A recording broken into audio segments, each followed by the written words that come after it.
Carla Trombley. I'm with DBSI, Senior Vice President of Banking Transformation, and I have the unique opportunity where I spent 20 years as a client on the banking side and now on the vendor side, trying to really help multiple FIs across the entire nation kind of execute on their strategy.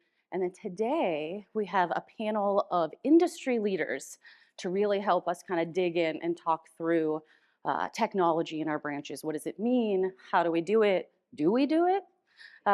So to get started, we'll start with ladies first. Introduce yourself. Hi, good morning, everyone. I'm Leslie Higgison.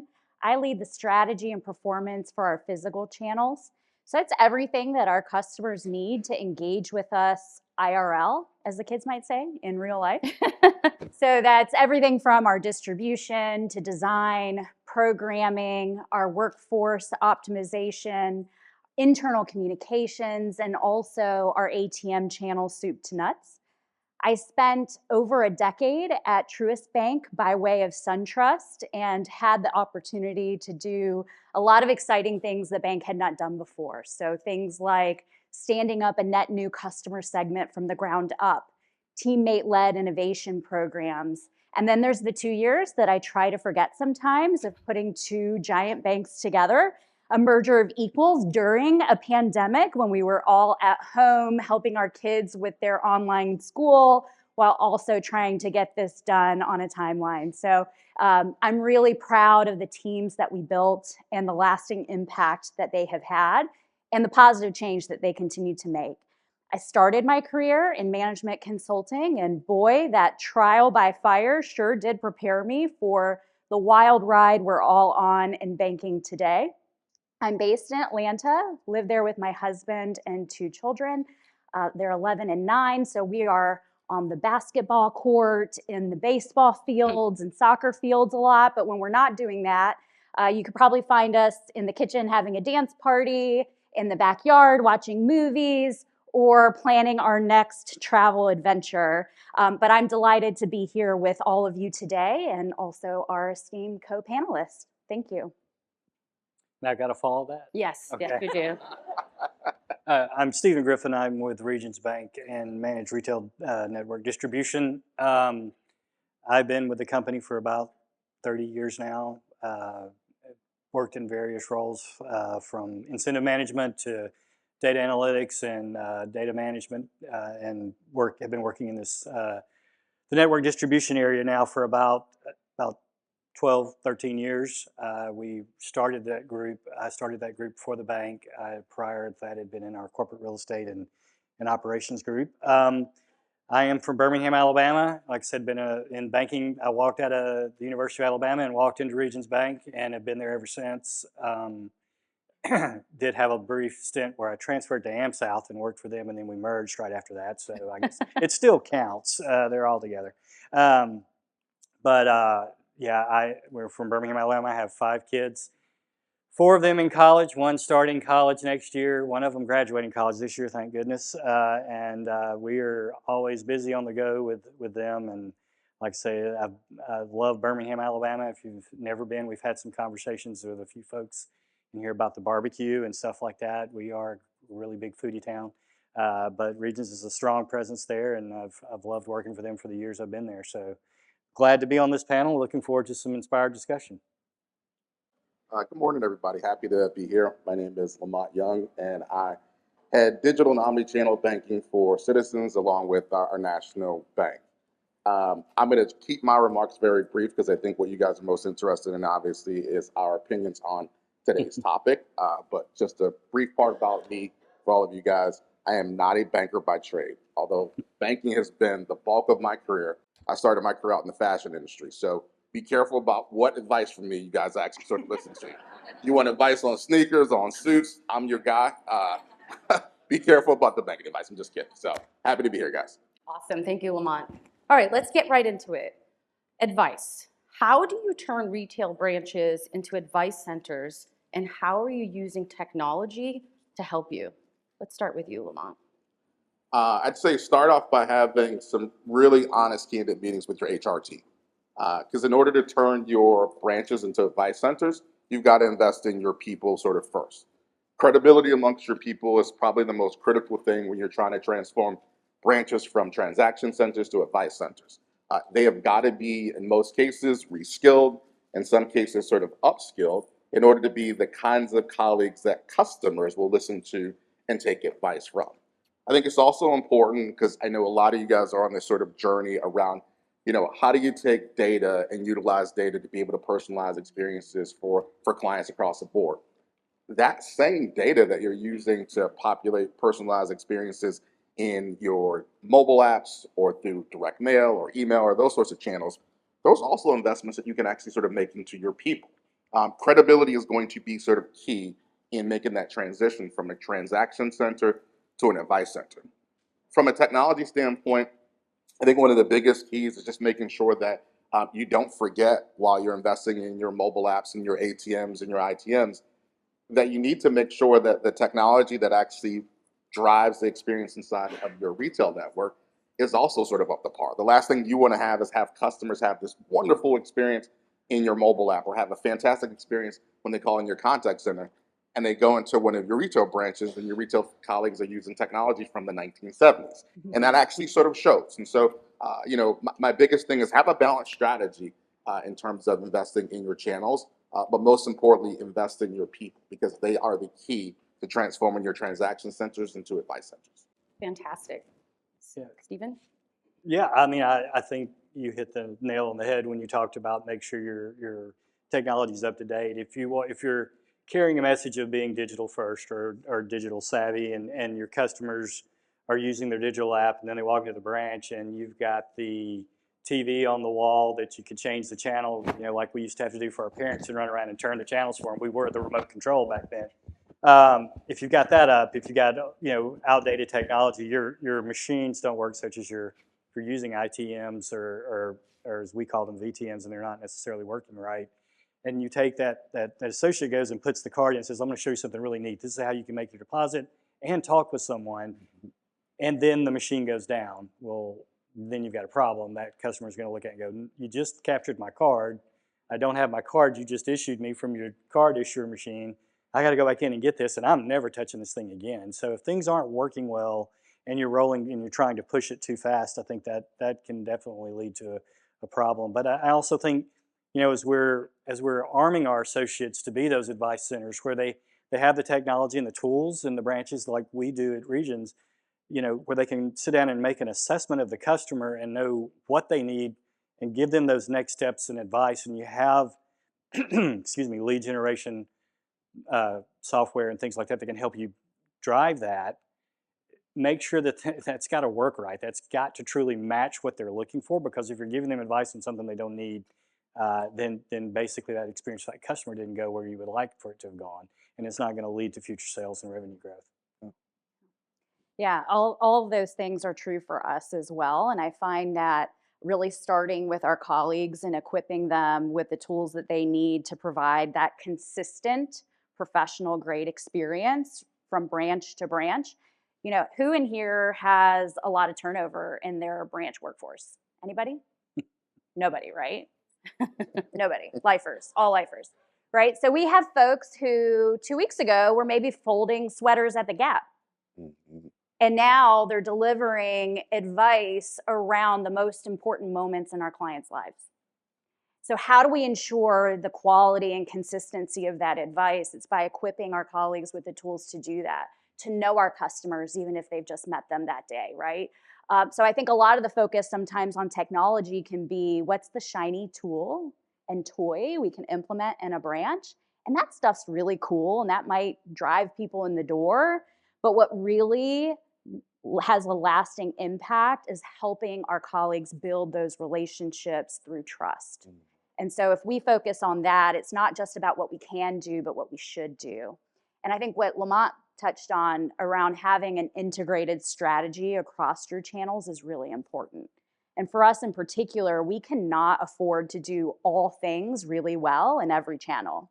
And so where do our customers, what jobs do they want to do in which channels? How do we prioritize investments in those things where it may not be a blanket, hey, we're going to be great at that initial interview around needs assessment in every channel. We really want that to show up really well in our branches, for example. We're going to do some more simplistic things through our digital channels. So I think it really comes to understanding your customers and what they need and how do you meet them where they are and serve them versus saying, hey, we've got this really cool stuff we can do for you that they don't even want.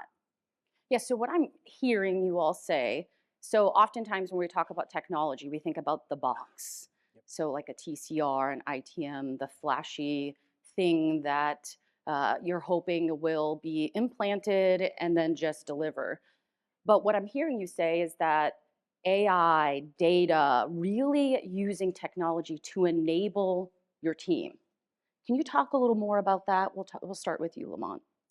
Well, I would remind everybody that we still remain in a people-based business. I sat on a panel in Vegas a couple weeks ago talking about this same subject, primarily focused on millennials and Gen Z, and the sort of fallacy that millennials and Gen Z don't want to ever talk to humans. It's just not true.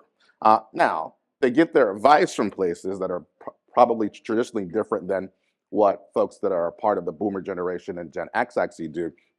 But when it comes down to really complex issues with their finances, whether they're talking to a trusted parent or relative, or they're talking to a banker that they trust, like they all want really good advice and ideas. And this is where investing in your people, ensuring that your folks have the right tools and the right training to deliver sort of what I'd say trustworthy conversations with clients over the course of time.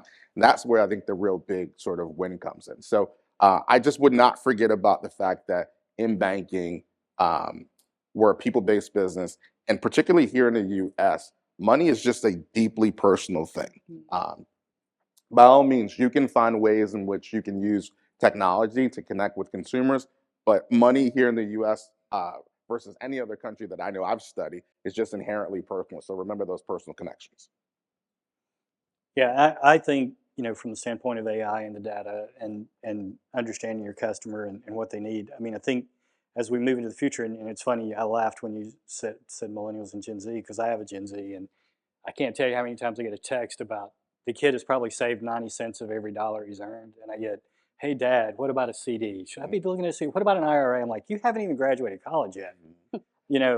My other kids are over here talking about what computer can I buy with the money I got last week, or what Pokemon card I can buy, and all that stuff. But truthfully, he wants that connection. He needs that connection. He looks to me because he knows I'm in banking. But I'm like, son, they don't let me touch the money. They don't ever want me doing that again. I was a teller for 6 months in training, and they decided that was not the career path for me. But the point of that is as we start moving in the future, AI is going to start helping us inform those decisions. We are banks. We're going to be slow. Some of the larger banks might move a little faster than most of us in the room, but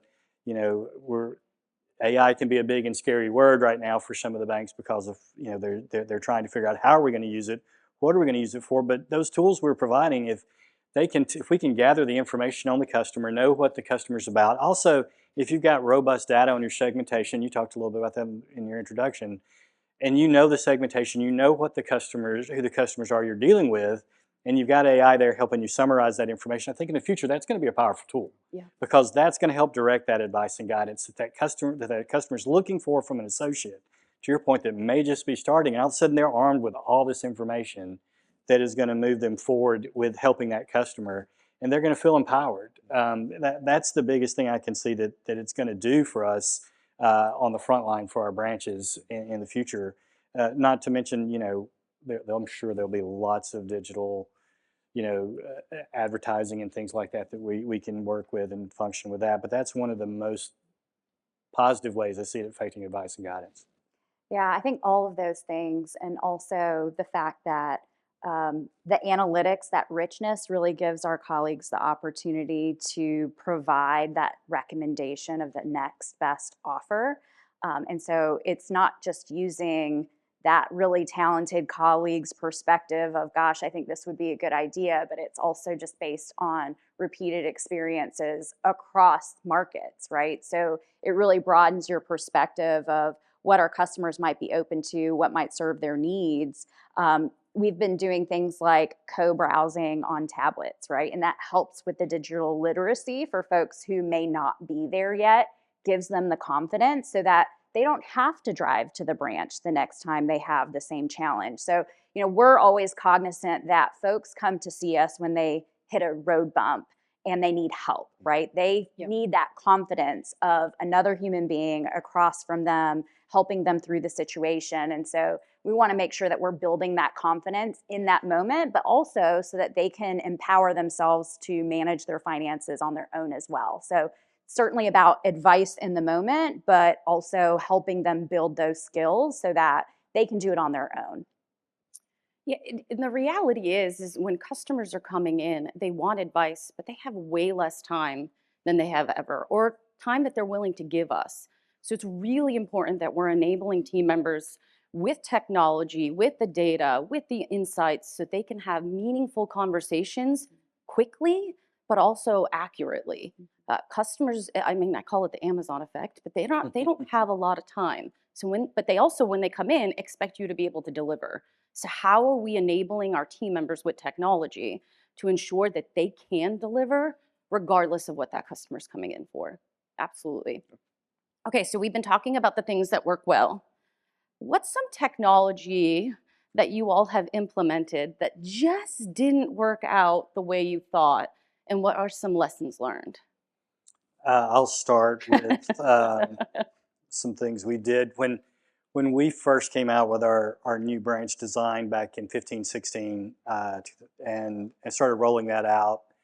We were relying heavily on the what some call ITM. We called it a VTM. What's an But ITM, just in case we have anybody it's, in here? if anyone doesn't know, an ITM basically is the ATM that you can talk to a live associate on. You have a one-to-one connection with them, and they can help you run a transaction. They can help you solve a service issue, and things like that. So I'm fairly certain most people are have seen those before. But it's we rolled it out, and we were the heaviest user of them. I mean, we had probably 180 machines out there within about 4 or 5 years. We're really investing in the technology, and what we found is our customers just did not adapt to it. Now, maybe we were too soon in the area for that, but we gave it a long journey. Gave it about 8 years to see how it worked. I'd say that's more than the college That drive. that was more than the college drive.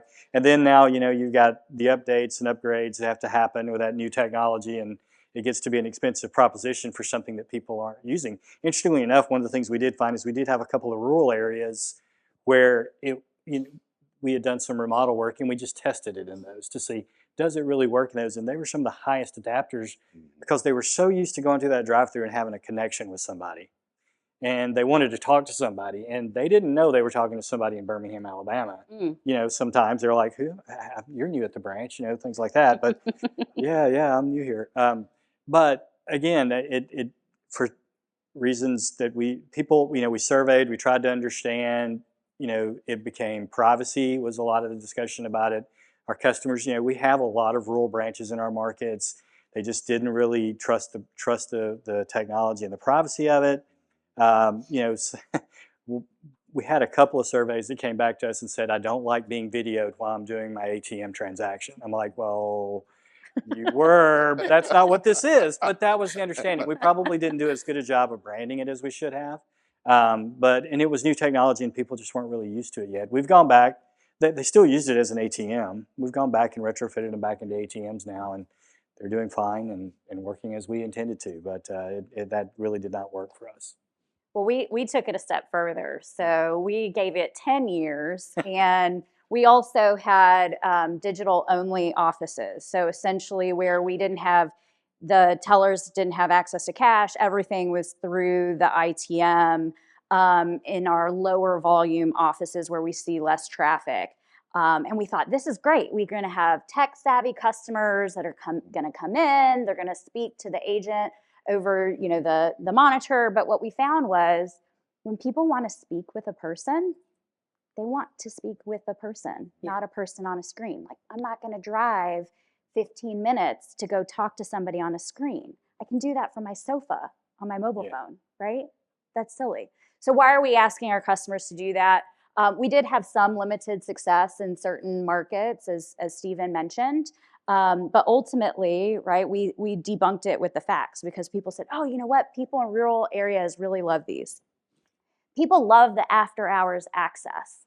People love the additional capabilities they can do. I said, well, can't really do much other than an ATM. And by the way, we're getting lots of complaints that it takes me longer to do what I need to do because I have to go through all of the authentication prompts of the ITM.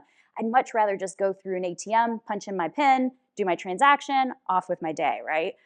So anyway, I think it's a great story, that something that may have served a purpose at a point in time, you always have to sort of revisit your strategy and ensure it still works for your customer base, right? What suits one organization and their customers may not be suitable for yours. I'll add on to that too. At the end of the day, one of the things I spoke about earlier that really affected us and impacted us was we were early in the game with it.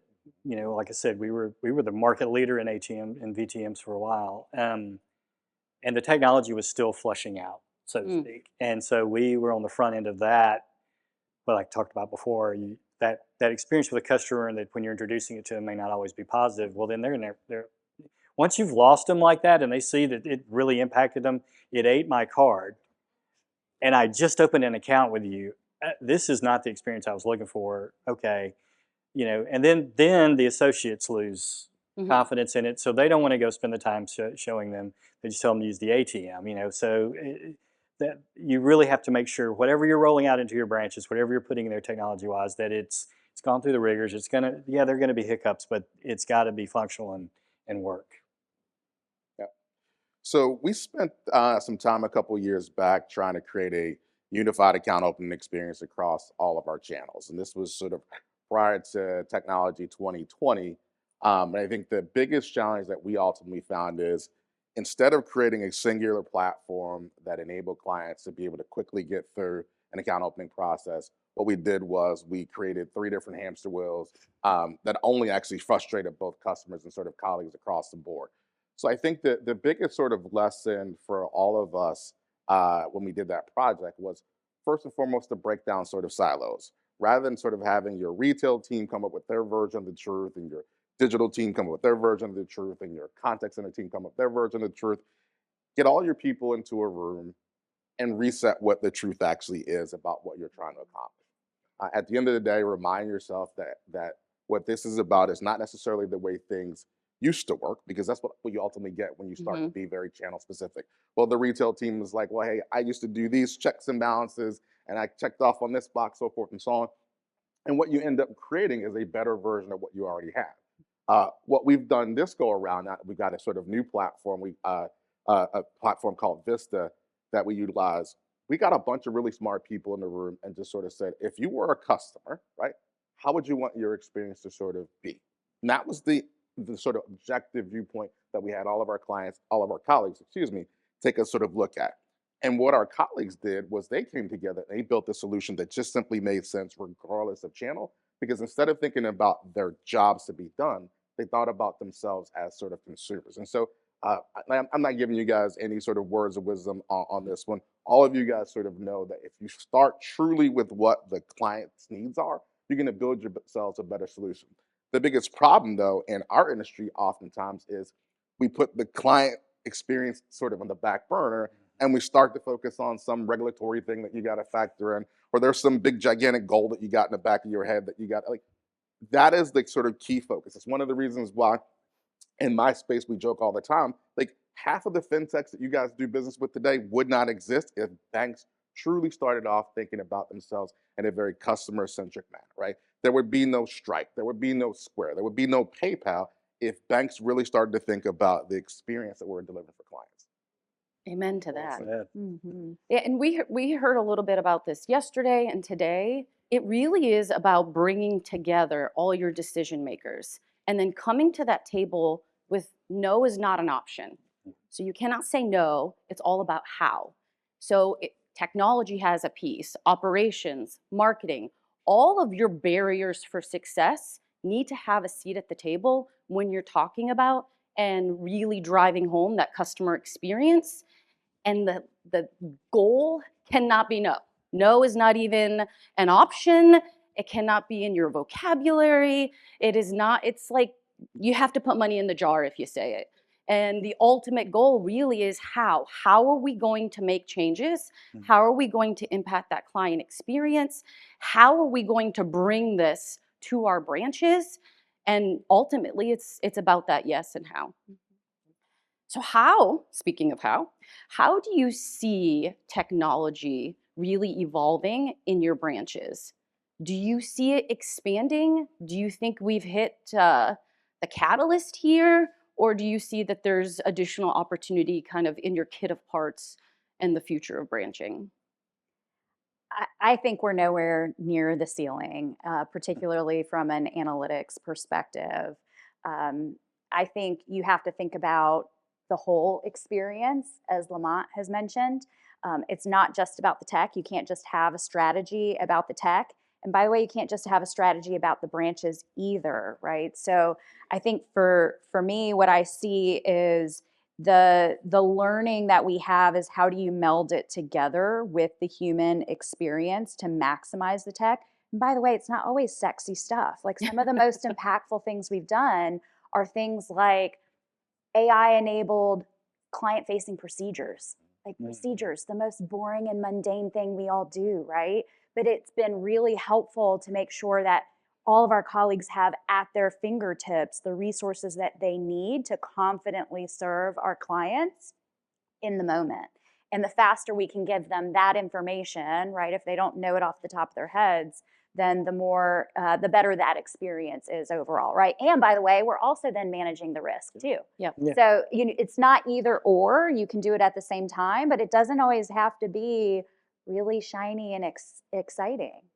Just really useful. I think you nailed it. Every time we think about something that's new, I mean, I've heard it coined here a couple of times, the bank of the future. We've talked about that.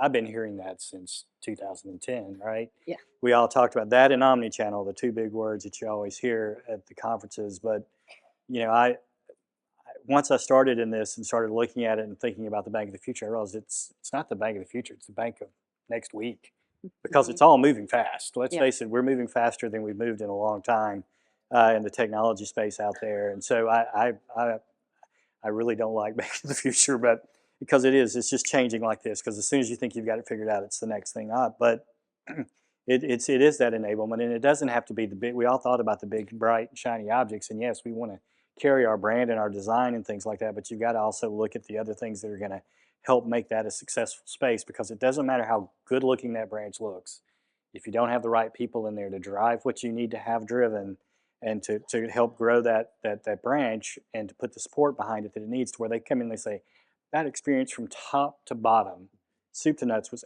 everything I was looking for. I got everything I wanted out of that. And the biggest piece of it was that associate really guided me, and having them the tools that can help them get there, and whatever other capabilities we want to put in the future as it grows, that'll help them make sure it's aligning with what our message is. I won't reiterate what my esteemed panelists sort of said, but I would like to tell you guys sort of a quick story around how data really does enable experiences for clients. So our CEO often talks about banking being a noble profession. And at first, I think the first time I heard that, I just thought, wow, this guy's drinking the absolute corporate Kool-Aid. But coming from somebody who was an absolute non-banker, seeing real stories of how banking helps customers, I think sort of brought it to life. So I'm going to try to tell you guys a quick story around how our investments in data really did create what I consider a shining moment when it comes to banking. So I require my team to go out and do retail branch visits, usually once a quarter. I was out in one of our branches right outside of Boston, and happened to be sitting on a banker call with a young couple, married couple, probably in their late 20s, both saddled with a whole heck of a lot of student loan debt. They have gone to colleges in New England. If you go to know anything about New England colleges, they're very, very expensive. Anyway, based off of the prompts from our systems, our banker began to have the conversation with this couple about student loan refinancing. Well, it turns out these guys were able to help this young couple refinance their student loans. saved them almost $7,000 a month in which $7 grand between the two of them, between graduate loans and undergraduate loans. And that $7 grand a month worth of savings was going to be something that would allow these guys to buy their first homes. So I sit back and I tell you that story, not because of the $7,000 in savings or the investment that we make in data and analytics, but a reminder that we help out real people every single day. There's some young couple who somebody in your branch is going to help buy their first home, right? There's some kid who's going to be the first in this generation to go to college because some loan that you guys absolutely offer. There is going to be somebody who has less anxiety tonight because they spend a little bit of time with your banker and they feel like they're going to be able to retire in a couple of years. And so remember to not only invest in the technology and data that drives the experience, but understand why you guys do this every single day. Those stories are the kinds of stories that I think will help you and your senior leaders and your boards and that sort of thing as a reminder of why we got in this business in the first place. Yeah, so if there's one message we hope that you kind of take away from today is that technology isn't there to replace your FTE. Technology should be team member led and assisted. It should implement, it should help, it should enable the experience. It is not, and oftentimes for quite some time, it has been something that we hope to implement and we could scale back on FTE, go cashless, and just have, a few people there giving advice. And customers across the entire nation have said no. That is not what we want. We have made an educated decision to walk into your branch because we expect a person to sit down and solve a problem for me. So your technology, whether it's today, tomorrow, or in the future, really should enable what your customers are saying they want from you. And overwhelmingly, customers say they want advice. So before we wrap up, we're actually going to open it up for questions. Does anybody have some questions for this Yeah. esteemed panel? Let's first give it up for this esteemed panel. Thank you. So we probably have time for, I'd say, 2 or 3 questions. This is when I wish the microphone was a football. I could just throw it at you. We have a gentleman right here.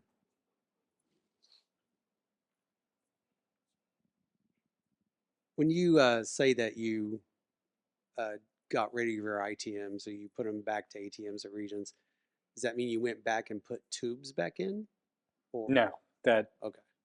the ITM, VTM, we basically the ATM is just a piece of software you turn on and turn off inside the ATM, and we left those ATMs, functional, and they were deposit smart ATMs already. So that's all we really did there. It we just took away that video functionality that they could call into the customer service center on. We did the same, by the way, but we are also looking at where we want a physical drive-through window versus a drive-through ATM. Generally, we're seeing that the majority of those transactions are deposits and withdrawals. You could probably do it a lot quicker just through an ATM. And frankly, those tubes, as you know, are a big pain in the rear end and they're always broken. So, we're looking at some of that but independent from the decision to discontinue our ITMs. We actually, when we were building some of our newer branches, the VTMs were there in place of the drive-through. Now, many of them we had a commercial window in that, and one of the big learning lessons that we got out of COVID was, boy, if the only you need to have a touch point if you can, and so we've pretty much kept those commercial windows going. Mm-hmm. Anybody over here?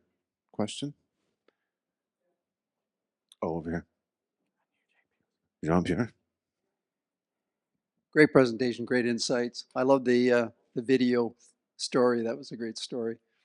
We track trends, and one of the trends now, and we've done some research on it, is seamless. So omni-channel to seamless. So can we talk a little bit about what is your seamless strategy? I know JP Morgan Chase made a big thing in the news about their move towards seamless.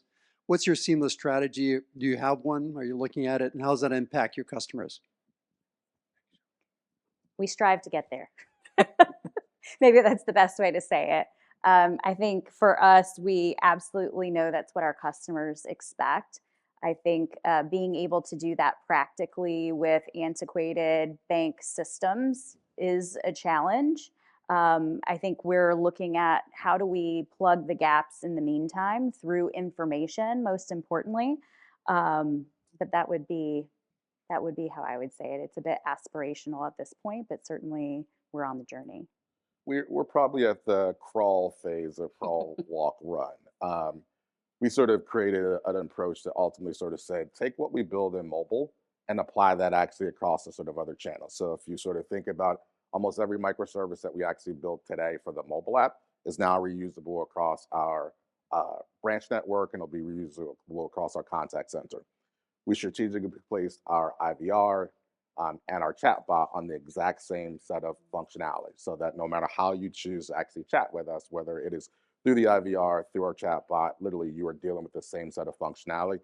And then our CRM is now actually built to be universally absorbed across each one of those sort of channels. So I would love to sort of say where Chase is, they're 10 times the size we are, but we certainly think we've got the right approach in sort of saying, look, one singular digital platform can power all customer interactions across the board.